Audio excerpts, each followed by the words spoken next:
Assalamualaikum warahmatullahi wabarakatuh. Kembali lagi di video YouTube channel saya. Pada video kali ini, saya ingin berbagi kepada teman-teman mengenai informasi yang baru saja dirilis terkait dengan penyesuaian jadwal pengumuman dan masa sanggah seleksi P3K tahap 2.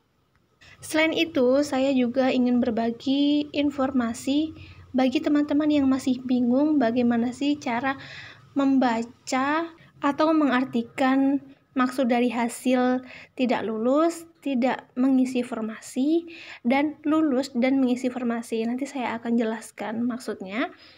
Untuk itu jangan di skip videonya, tonton sampai akhir, dan jangan lupa di subscribe serta bunyikan notifikasi loncengnya agar tidak ketinggalan video-video terbaru dari saya, karena setiap harinya saya akan mengupdate informasi yang bermanfaat untuk kalian. Langsung saja teman-teman, informasi ini saya dapatkan dari web resmi gurup3k.kemdikbud.go.id.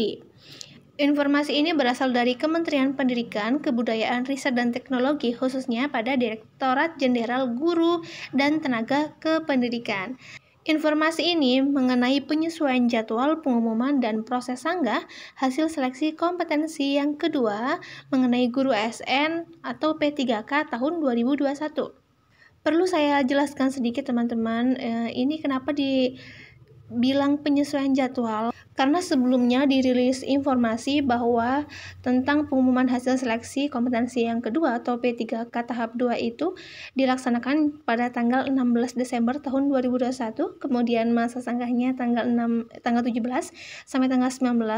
Ternyata memang benar pengumuman hasil seleksi tahap 2 itu diumumkan pada malamnya tanggal 16 Desember tahun 2021. Kemudian dari hasil yang diterima oleh teman-teman, kemudian ada yang berniat ingin melakukan sanggah pada tanggal 17, kemudian tanggal 18 dan tanggal 19. Namun setelah ditunggu-tunggu ternyata tidak juga muncul form sanggah.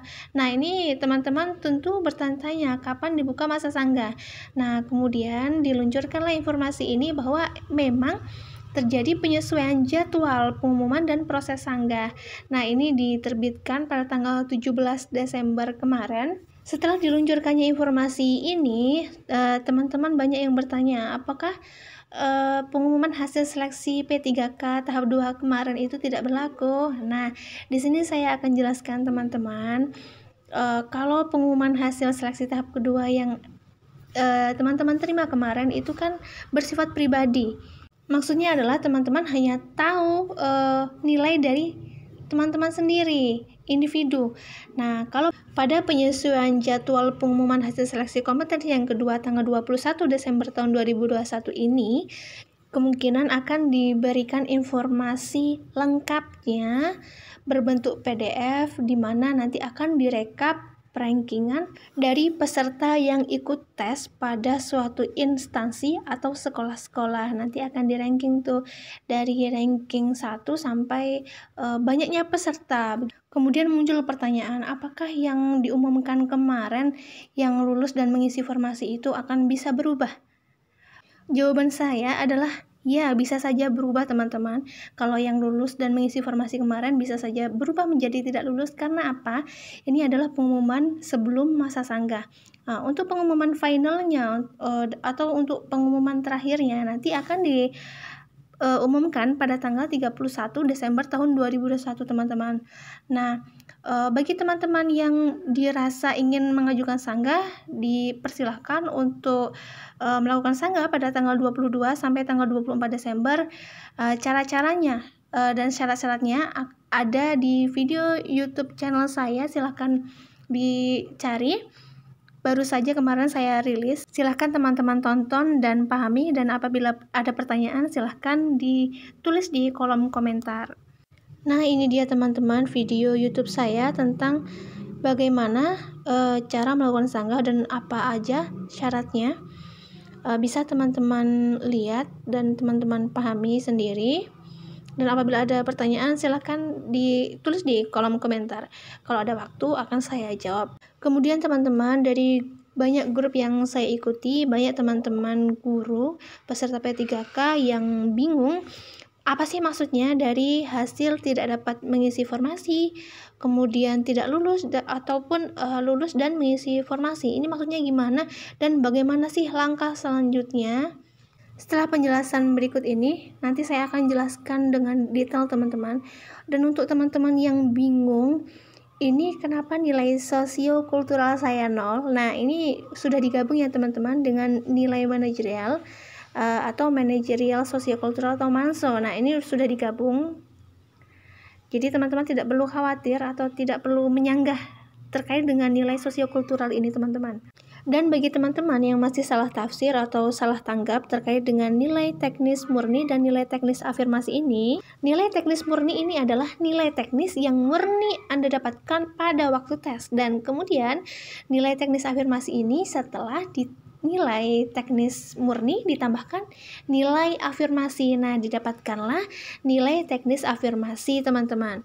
Dan untuk mencari nilai totalnya, itu teman-teman, ini dari nilai MANSO, manajerial sosiokultural, ditambah nilai wawancara, kemudian ditambah nilai teknis. Nah, teman-teman jangan salah tafsir lagi bahwa nilai teknis murni dan nilai teknis afirmasi ini digabungkan, maksudnya ditambahkan, kemudian ditambahkan nilai wawancara dan MANSO. Jadinya banyak teman-teman. Nah, ini tidak ya teman-teman.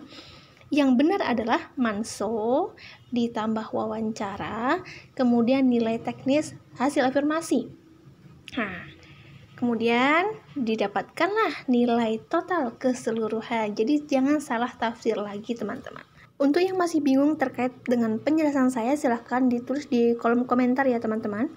Untuk menafsirkan hasil dari pengumuman teman-teman, ini contohnya tidak dapat mengisi formasi, kemudian lulus dan mengisi formasi, akan saya jelaskan pada penjelasan berikut ini. Silahkan disimak.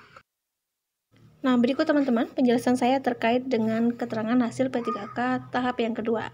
Yang pertama adalah apabila hasilnya lulus dan mengisi formasi, artinya teman-teman itu lulus passing grade dan lulus formasi. Jadi teman-teman ya lulus seleksi P3K tahap 2 ini. Namun kalau sebelum sangga ini teman-teman harus harap-harap cemas dulu, takutnya nanti kalau ada yang menyanggah kemudian diterima, posisi teman-teman bisa tergeserkan. Berdoa saja semoga teman-teman memang lulus dan mengisi formasi. Kemudian apa prosedur selanjutnya setelah dinyatakan lulus? Kemudian menunggu pengumuman dan pemberkasan bahan. Kemudian yang kedua, ini apabila hasilnya tidak dapat mengisi formasi, artinya teman-teman itu lulus passing grade, tapi formasinya sudah terisi, maksudnya formasi di instansi atau sekolah tersebut sudah habis. Nah, apa prosedur selanjutnya? Yang pertama adalah menunggu optimalisasi formasi. Kebijakan tentang optimalisasi formasi ini masih simpang siur teman-teman, jadi kita tunggu saja berita resminya dan berita selanjutnya. Kemudian teman-teman, apabila pada hasil seleksi yang ditampilkan kemarin ini teman-teman tidak lulus, ini artinya teman-teman itu tidak lulus passing grade, tidak memenuhi passing grade, nilai kalian itu di bawah passing grade gitu teman-teman. Untuk prosedur selanjutnya, teman-teman bisa mengikuti ujian P3K tahap ketiga jika masih ada formasi kosong. Nah, begitulah teman-teman penjelasan saya terkait dengan penyesuaian jadwal dan bagaimana menafsirkan hasil dari pengumuman P3K tahap kedua. Semoga bermanfaat. Thank you for watching. Assalamualaikum warahmatullahi wabarakatuh.